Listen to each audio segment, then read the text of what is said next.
우리가 캠프를 앞에 두고 그동안 이제 몇 분의 목사님들이 오셔서 중요한 안내를 우리가 해줬죠.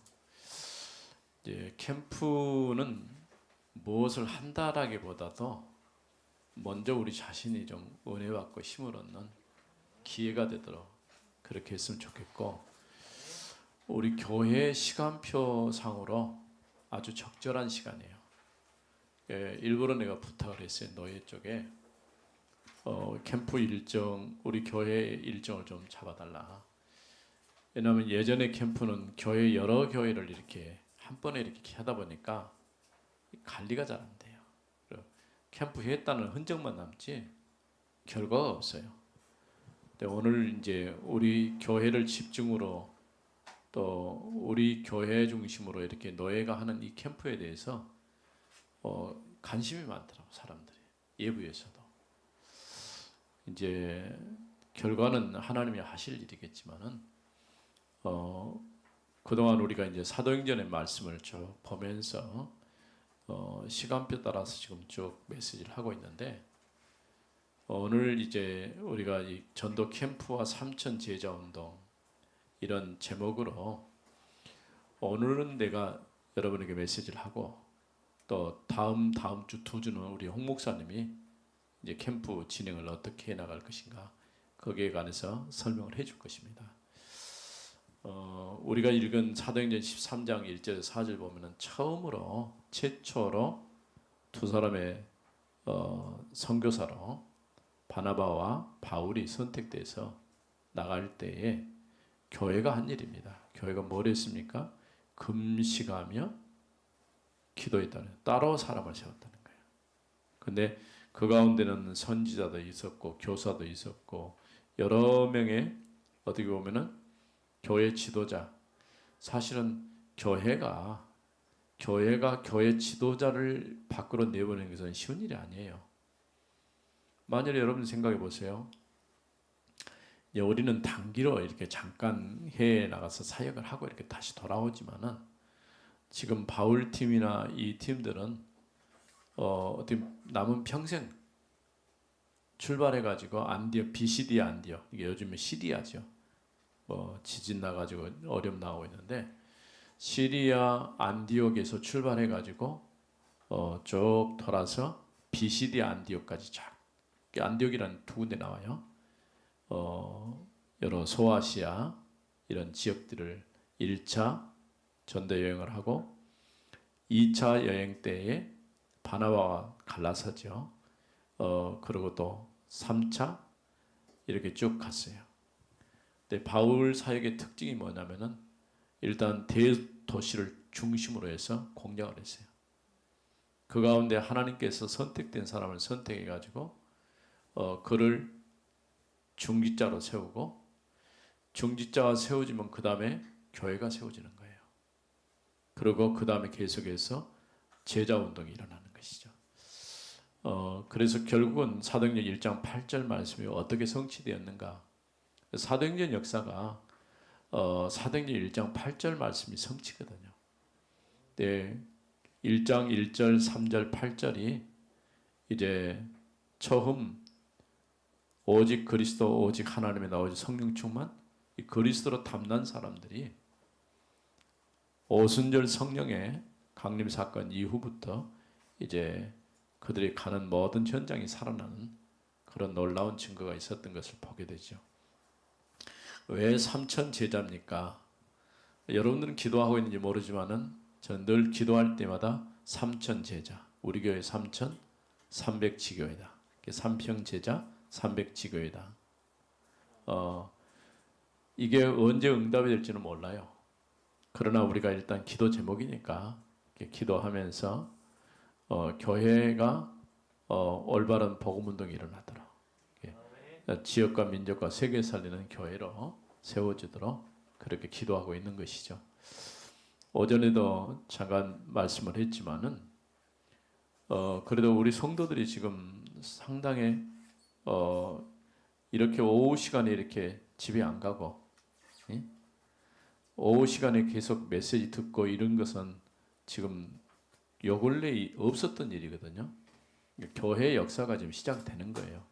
그러니까 이런 역사적인 현장이 지금 여러분들이 주역으로 있는 거예요. 그러니까 내가 뭘 한다라기보다도 내가 그 현장, 제가 그런 얘기 했잖아요. 여의도 엑스포 74대에 그때 여의도 현장에 가 있었던 그 흔적이요. 어떤 메시지를 했는지 난 기억도 없어요. 왜냐하면 그 너무 전국적으로 많은 사람들이 오다 보니까 첫날에 어떤 문제가 딱 생겼냐면은 밥을 먹어야 되는데 밥을 안 주는 거야. 12시가 돼도. 나중에 밥이 나오긴 했는데 완전히 떡밥이라. 쪄가지고 나온 밥 있잖아요. 그러니까 근데 어쩔 수가 없잖아요. 그런데 그 현장에 있었던 그런 그 흔적, 그때의 경험. 근데 나 말고도 그때 청소년 때, 우린 청소년 때 갔으니까, 고등학교 때 갔으니까, 같이 있었던 사람들 중에 목회자가 된 사람들이 많더라고. 이 부흥의 역사라고 하는 것은 알 수가 없어요. 하나님께서 행하신 일, 우리 렘넌트들 중에서 복음 안에 잘 세워지면 미래에 하나님 앞에 어떤 응답받는 자리에 있을지 몰라요. 내가 이렇게 여러 해외나 이렇게 현장에 가보면서 느끼는 게 뭐냐면은 우리 렘넌트들이 굉장히 중요하다. 왜냐하면은 지금 내가 어떤 준비를 하느냐에 따라서 미래의 그 전문성을 가지고 중요한 자리에 하나님 앞에 응답받을 수 있거든요. 그러니까 내가 직업을 무엇을 갖느냐 그것도 중요하지만은 여러분의 전문성을 개발해야 돼요. 그리고 전문인으로 어떤 정확한 목표가 정해지면은 그냥 기도만 하고 있을 게 아니고 그와 관련되어져 있는 또 도움을 받아야 될 때는 도움을 받고 연관되어 있는 그런 쪽에 가서 사람도 만나보고 이런 준비를 하게 되면 길이 쉬워져요. 그러니까 내가 지금까지 쭉 지나오면서 청소년 시절을 거쳐오면서 사실은 복음이 없이 살다가 이제 고등학교 때 예수를 믿기 시작했으니까 그 전에는 어떻게 보면 완전히 어둠이죠. 어둠.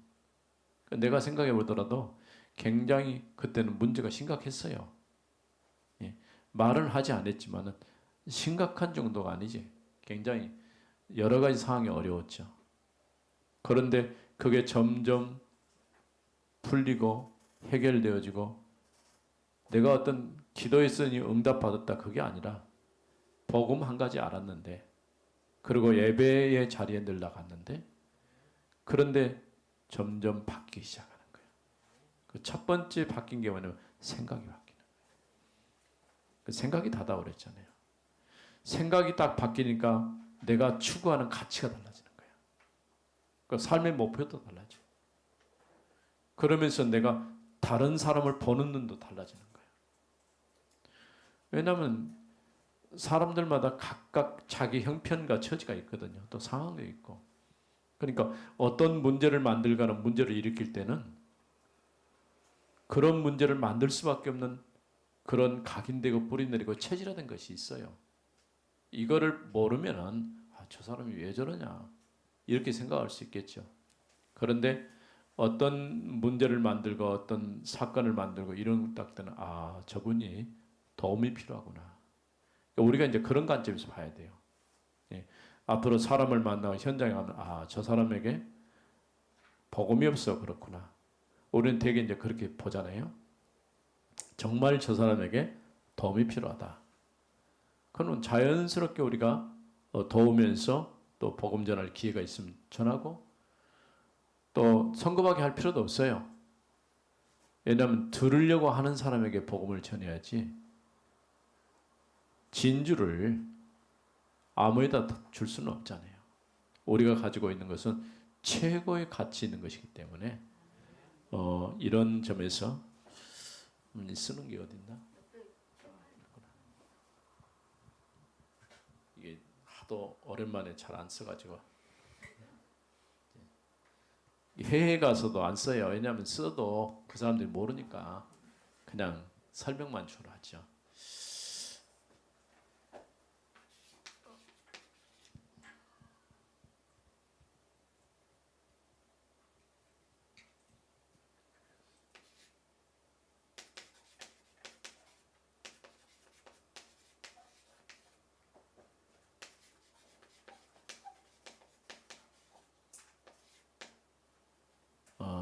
전도 제자와 삼천 제자.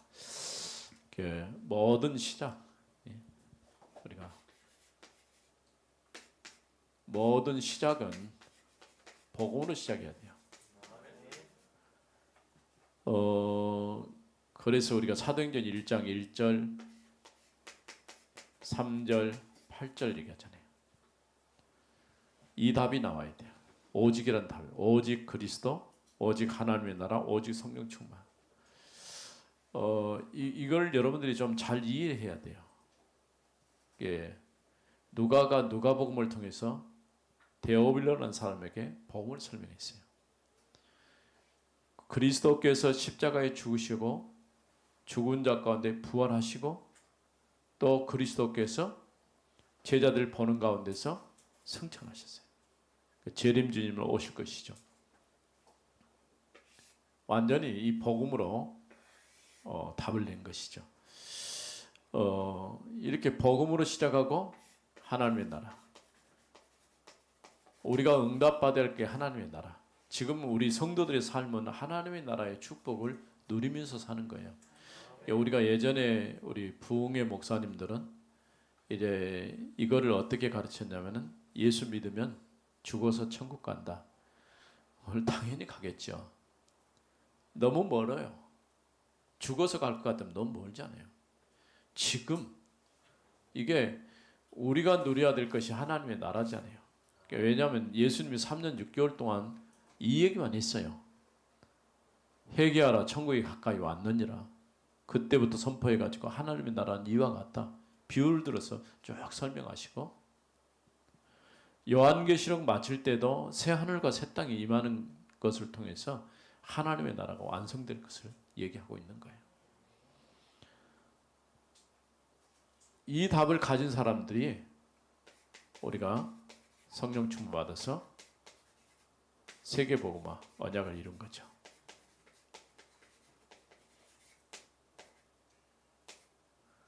결국 뭐냐면 그리스도로 탐난 사람이 하나님의 나라의 축복을 누리면서 그 증거를 가지고 세상 앞에 나가는 거예요. 그러니까 하나님의 나라를 어떻게 누릅니까? 성령의 인도를 받는 거예요. 성령의 충만한 가운데. 그래서 복음 가지고 이렇게 탐난 제자들이 곳곳에서 뭐 했냐? 말씀 운동을 시작한 거예요.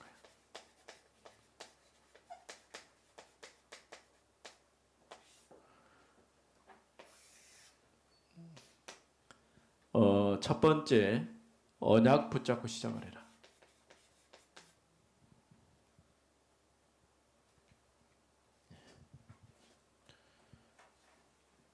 우리가 시작을 이렇게 언약 붙잡고 시작하고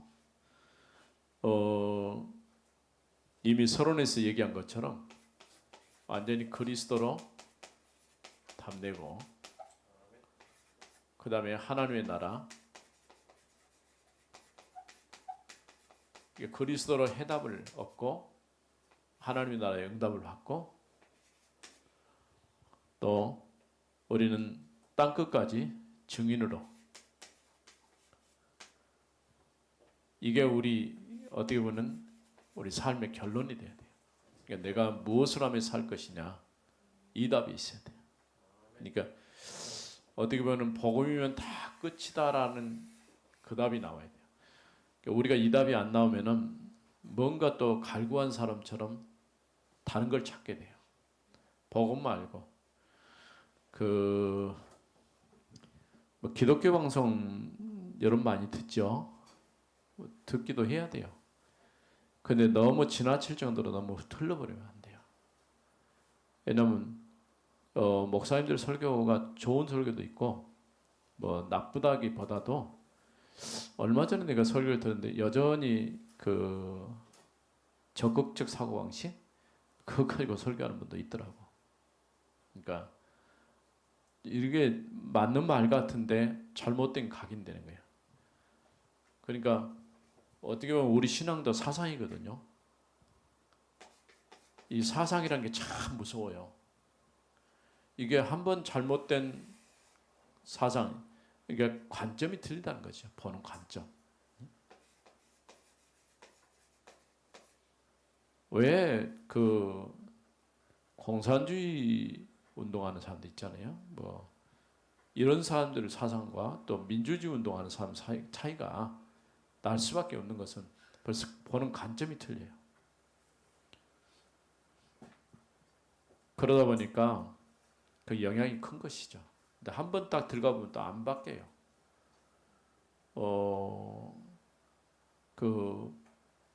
나는 그런 생각을 해요. 너무 우쪽으로 치우치는 것도 좋지 않고 너무 좌쪽으로 치우는 것도 좋지 않아요.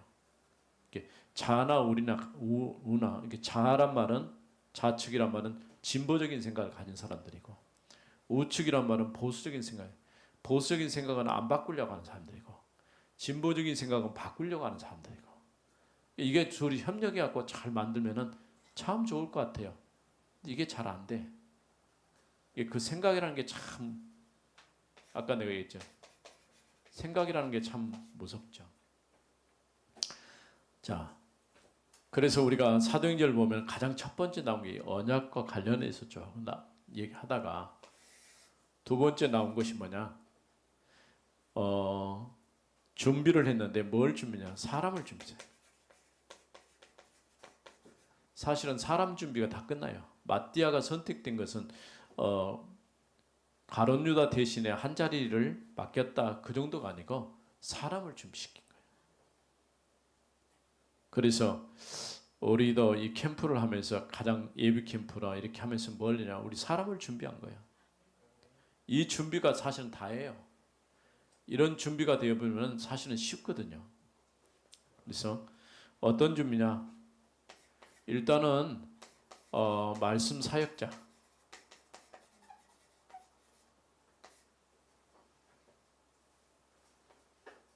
그리고 두 번째로는 조장. 그리고 세 번째는 팀원. 지금 우리가 캠프를 이렇게 지금 구성을 했죠. 왜냐하면 사람을 모아서도 사람을 만나서 누군가가 메시지를 전할 수 있는 메신저가 있어야 할 거 아니야. 여러분들이 구원의 길도 늘 그려보고 이제 구원의 길만 갖고는 안 돼요. 만일에 한 사람이 복음 받고 돌아와서 이제 그 사람을 양육해야 된다고 한다면 거기서 끝나면 안 되죠. 교회에 데려오면 다 끝날 것이다. 물론 그럴 수도 있어요. 뭐 새가족반도 있고 그러니까. 근데 그렇게만 생각하면 안 되고 현장에서 양육돼 가지고 이렇게 들어와야지 지나가다 오는 사람은 떠내기에 불과해요. 뭐 지난번에도 오후에 뭐 부부가 온 것 같은데 몰라요. 본인이 난 누군지 잘 모르겠지만은 느낌상 별로 좋지가 않아요. 그러니까 하도 신천지들이 많이 오니까 여러 가지 뭐 이유 들어가지고 이렇게 올 수도 있거든요. 그러니까 이런 걸 보면서 와야 될 사람 오고 오지 말할 사람은 안 오면 좋겠다. 그게 아니라 누구든지 와도 돼요. 신천지 와도 복음 전해가지고 확실하게 답을 내버려요. 잘 안 받아들이겠을 거예요. 그러니까 조장. 왜냐하면 적어도 장소를 제공하고 지역에서 문을 오픈할 수 있는 이런 현장. 그리고 함께 해줄 수 있는 팀원이 꼭 있어야 돼요. 이렇게 사람이 다 준비되면은 사람이 준비되면 모든 것이 된 거예요. 모든 것 끝나.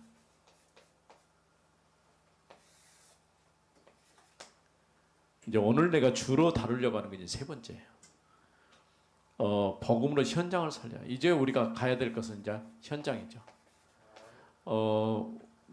이제 목사님들이 예비 캠프에 이제 3주 동안 오셨죠. 이제 우리가 본 캠프가 22일부터 시작이 되는데 22일이 수요일이거든요. 그러면 그 전에 우리가 3주가 딱 비어 있어요. 그래서 오늘 첫 주는 방향에 대해서 내가 얘기를 하고 두 번째, 세 번째는 우리 홍 목사님이 우리 캠프를 어떻게 진행하고 준비해 갈 것인가 그런 걸 할 거예요. 첫 번째가 여러분이 사람 보는 눈이 있어야 돼요.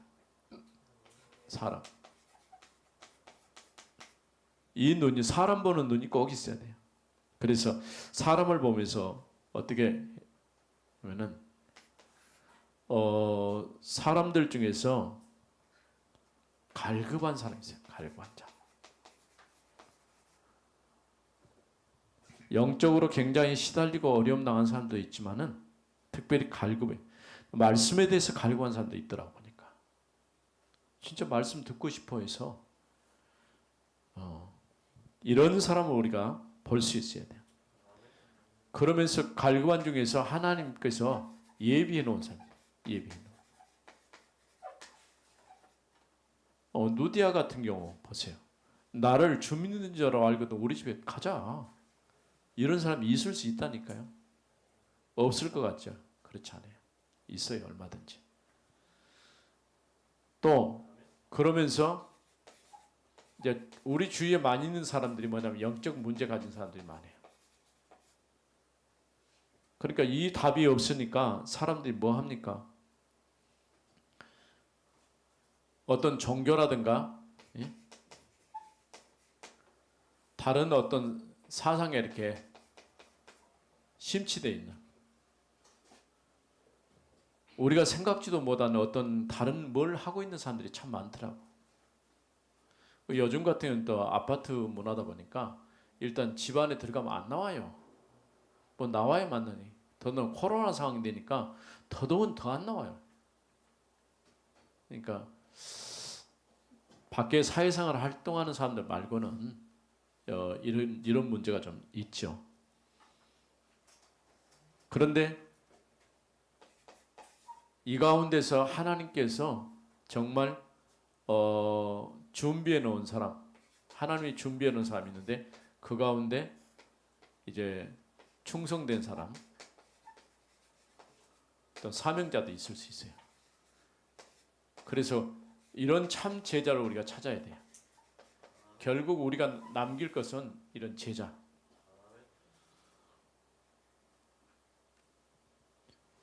그래서 먼저 우리가 뭘 해야 되면 사람을 정확하게 분석할 수 있는 그런 눈이 좀 있어야 돼요. 두 번째로는 현장인데 현장 보는 것. 현장을 어떻게 볼 것이냐.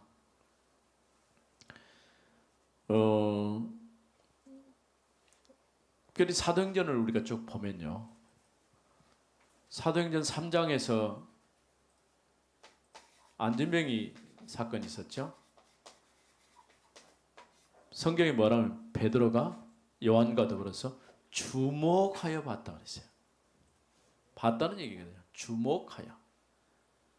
그러면서 자신이 은과 금은 없지만 내게 있는 걸 내게 주노니 나사렛 예수 그리스도 이름으로 걸어라. 왜냐하면 그 사람의 필요를 안 거예요. 돈이 필요한 게 아니라 영적으로 이제 성전 앞에 살았지만 하나님을 만나지 못해가지고 사단에게 완전히 잡혀서 평생 종노릇하고 있는 그 사람에게 답을 줘버린 거예요. 복음으로. 또 이것 때문에 이제 4장에 보면은 이 잡혀가지고 종교 지도자 앞에 세워지잖아요. 천하 인간의 구원을만 다른 이름을 우리에게 준 일이 없다. 예수 말고는 길이 없지 않냐. 복음 없는 종교 현장을 본 거예요. 종교 현장. 그 종교 지도자들이 전혀 복음 없으니까 오히려 복음을 막는 데 앞장선 거예요. 그러면서 5장에 들어가면요. 5장에 들어가면 아나니아 삽비라 사건이 나왔죠. 아나니아 삽비라.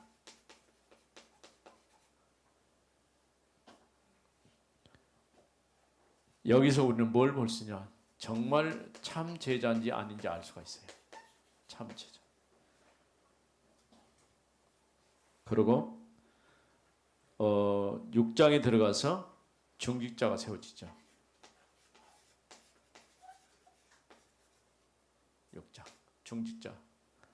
성령과 믿음과 지혜가 충만한 우리 중직자들이 정말 성령 충만하고 지혜, 믿음이 충만해야 돼요. 이런 중직자가 세워져야 돼요. 사람이 많고 적은 게 문제가 아니에요. 참 우리 교회 렘넌트들을 보면은 정말 감사해요. 왜냐하면 수적으로는 많지 않거든요.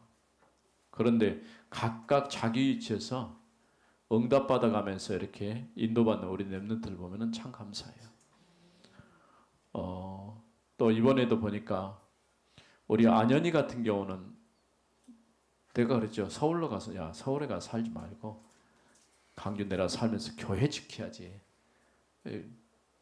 저는 이번에 와서 그러더라고. 목사님 할 말이 있대. 뭔데? 네. 강주에 취직했습니다. 그러더라고요.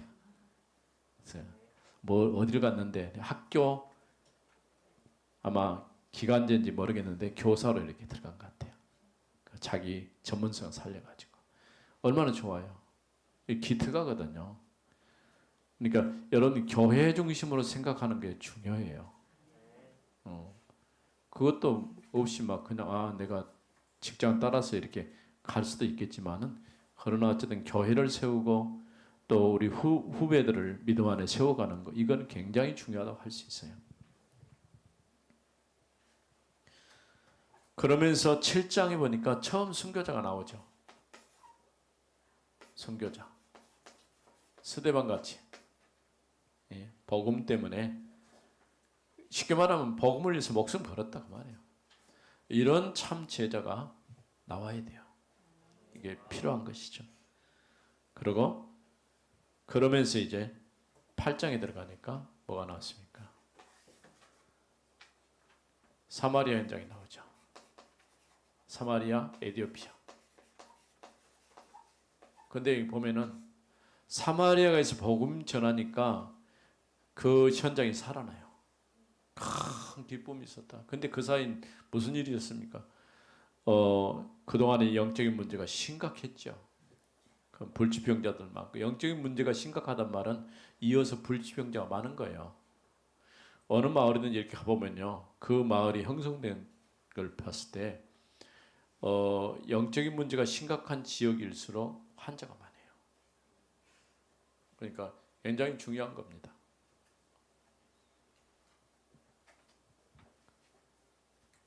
에디오피아 내시 같은 경우는 성령께서 빌립을 보냈잖아요. 그래서 만나게 하신 거예요. 만남 자체가 축복이라. 우리가 지금 캠프가 그런 일이 일어나야 돼요. 하나님이 만나게 하신 그런 사람을 만나주는 그런 축복의 시간이 되어야 돼요.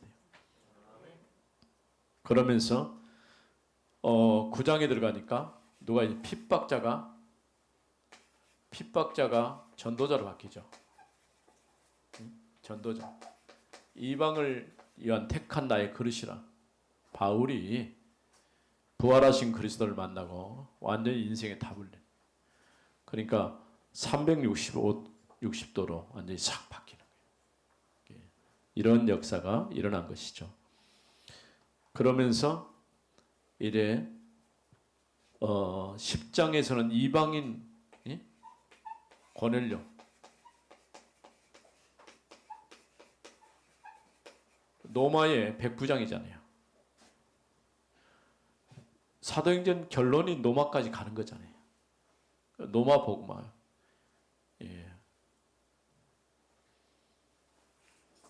이렇게 하나님께서 이방의 문을 열어놓으시고 또 이 고넬료를 누가 만납니까? 베드로가 만나요. 베드로가 이 고넬료 만나서 음식 먹고 세례 주고 이게 이제 또 문제가 돼요. 그게 11장 사건이에요. 11장.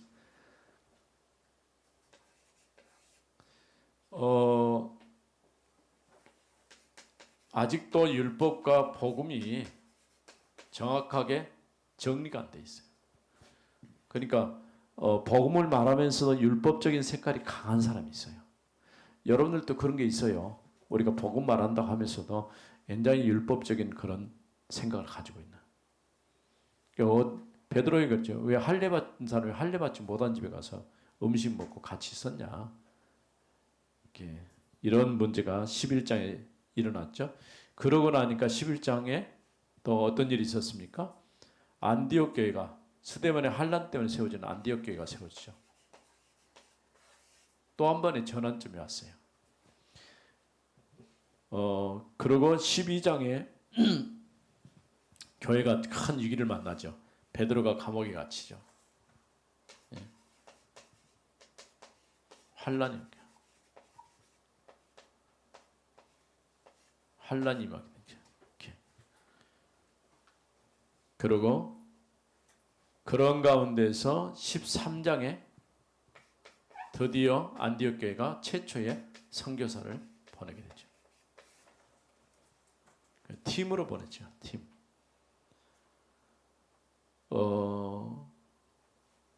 그리고 14장에서는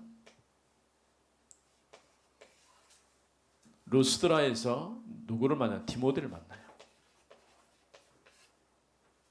전도자 바울이 루스드라에 들어가서 디모데라는 참 제자를 만나요. 이게 돌에 맞아 죽었는데도 또 들어간 이유가 뭐냐? 이 제자 하나를 찾기 위해서 들어가는 거예요. 이렇게. 15장에 또 교회가 또 하나 문제가 생겼어요. 그 뭐냐? 예수 믿고 구원 받으면 되는데 예수만 믿어도 되냐? 할례도 받아야 된다. 할례를 받아야 구원받는다 이렇게 주장한 거예요. 이런 문제들이 옛날에 일어난 것처럼 지금도 계속 그런 문제들이 나타나고 있어요. 그래요. 16장부터 시작해서 이 마게도냐의 문이 열리고 17장에 데살로니가, 18장에 고린도, 19장에 에베소. 바울이 노마드 보아야 하리라 그런 얘기했죠. 이 가운데서 이제 무속과 점술, 그 다음에 우상숭배, 그야말로 바울이 이런 현장에 들어가서 말씀 운동을 시작하죠. 19장까지. 그리고 제자들을 따라 두란노에서 훈련시켜가지고 이제 노마도 보아야 하리라. 결국은 어디까지 갑니까? 노마까지. 이게 이제 우리가 가야 될 현장이고 봐야 될 그런 캠프 현장이라 할 수 있습니다. 그래서 적어도 여러분들이 사람을 분석하고 현장을 분석하고 지역을 분석하는 그런 눈이 있어야 돼요. 그러면서 세 번째, 여기다 쓰겠습니다. 세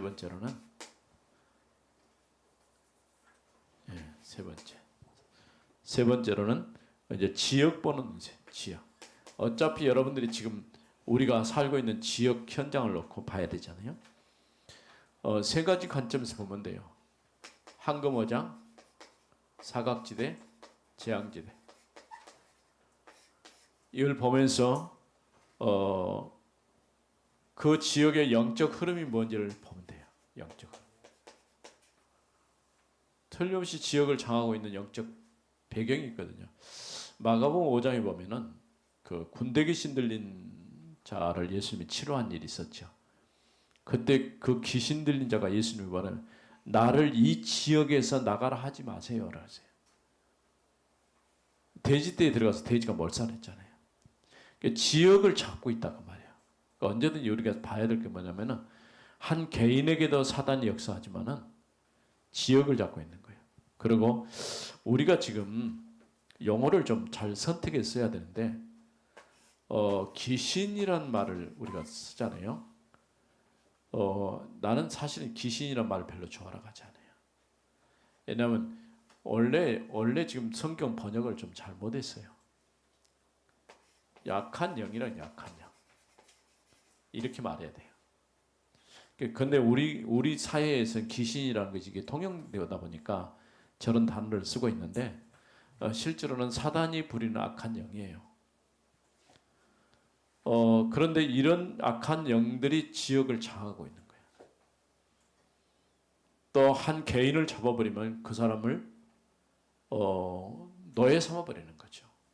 우리 아까 하장로님도 잠깐 얘기하셨는데 이게 다른 어떤 우리가 일반 종교에 속해 있으면요 다른 영이 들어가거든요.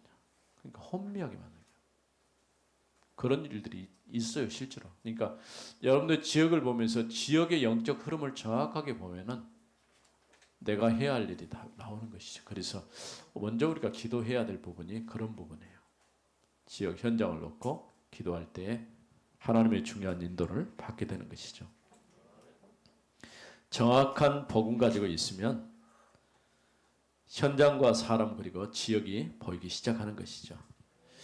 이 답을 가지고 전도 캠프를 시작할 때 분명히 성령께서 역사하실 것입니다. 이제 우리가 할 일은 성령의 인도와 충만한 역사를 따라 현장으로 가면 돼요. 응답은 하나님께서 우리의 발걸음을 따라 주실 것입니다. 살아계신 하나님 은혜를 감사합니다. 이제 캠프 준비를 놓고 우리가 1주차 어떤 마음과 기도를 가지고 시작해야 할 것인가를 보았습니다. 먼저 우리가 언약 붙잡고 그러면서 사람을 준비하며 현장을 살리는 그런 축복된 자리에 있게 하여 주옵소서. 주 예수 그리스도 이름으로 기도드립니다. 아멘.